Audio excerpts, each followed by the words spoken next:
Squid game season 2 வந்து இப்போ வந்துருச்சு. சீசன் 2ல வந்து பார்த்தீங்கன்னா, ஃபர்ஸ்ட் எபிசோட்லயே வேற லெவல்ல செஞ்சிருப்பாங்க.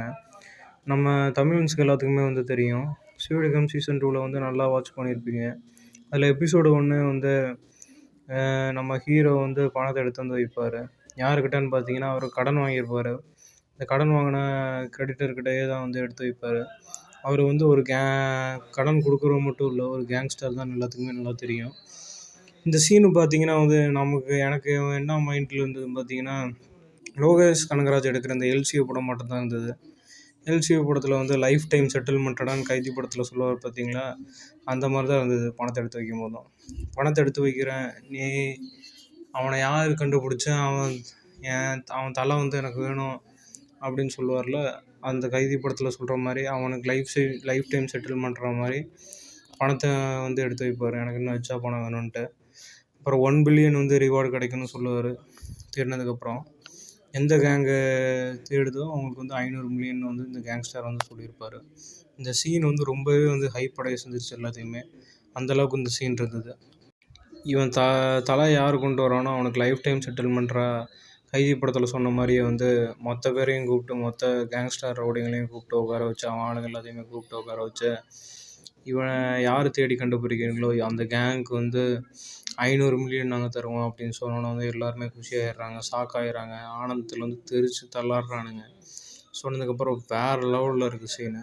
இந்த சீன் எல்லாமே வந்து எனக்கு இந்த லோகேஷ் கனகராஜ் எடுத்த நம்ம தமிழ் படம் கைதி படத்தை பார்த்து தான் டிபிகேபி அடித்தாங்களேன்னு ஒரு டவுட் வந்துடுச்சு இந்த சீன்லாம் பார்க்கும்போதும். உங்களுக்கு எப்படி இருந்தது கமெண்டில் சொல்லுங்கள்.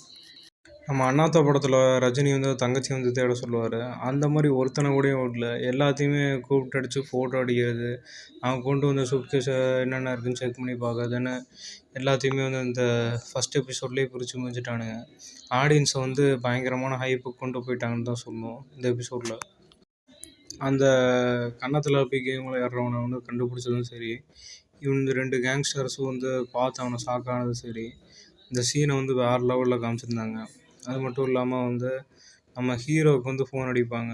ஹீரோவுக்கு ஃபோன் அடித்து எங்கே இருக்க, சீக்கிரமாக வா, நான் கண்டுபிடிச்சிட்டோம், நீ சொல்கிற அறிகுறியோடு தான் இருக்கான் அந்த ஆள், எப்போ வர அப்படின்னு கேட்குற சீனாக இருந்தாலும் சரி, ஹீரோ வந்து அதுக்கு ரியாக்ஷன் கொடுக்குற சீனும் சரி, காரை ஸ்டார்ட் பண்ணிட்டு போகிற சீனும் சரி. நம்ம லியோ படத்தில் விஜய் வந்து புல்லட் வந்து செமையாக ஓடிட்டு போவார், பின்னாடி வந்து ஏட்டை உட்கார வச்சுக்கிட்டு துப்பாக்கியில் துடுன்னு சுடுவார். அந்த அளவுக்கு ஸ்பீடில் காரை ஓட்டிகிட்டு போவார் ஹீரோ. வேறு லெவலில் ஹைப்பான சீனாக தான் இருந்தது. இந்த சீனில் வந்து ரஷ்யன் ரூலெட்டுன்னு வந்து அந்த கணத்தில் அப்புறம் வந்து ஆரம்பித்தான் ஒரு கேமு. ஆரம்பித்து எப்படின்னு பார்த்தீங்கன்னா, அந்த ஃப்ரேமாக இருந்தாலும் சரி, அந்த விண்டோ தெரியுற ரெட் கலர் விண்டோ தெரியுற ஃப்ரேமாக இருந்தாலும் சரி, இவனுங்க 2 பேரும் வந்து துப்பாக்கி வச்சு விளையாடுற சீனாக இருந்தாலும் சரி, மரணத்தனமாக காமிச்சிருந்தானுங்க. வேறு லெவலாக இருந்தது. 2 பேர்லும் துப்பாக்கி எடுத்து நெத்தியில் வைக்க வந்து ஹைப் ஆகிட்டே தான் இருந்தது ஆடியன்ஸுக்கு. அந்த அளவுக்கு வந்து வேறு லெவலில் இருந்தது இந்த சீன் மட்டும். நம்ம வந்து பயங்கர ஹைப்புக்கு ஒரு ஜூஸ் பம்ப்ஸுக்கே கொண்டு போன சீன் தான் அது.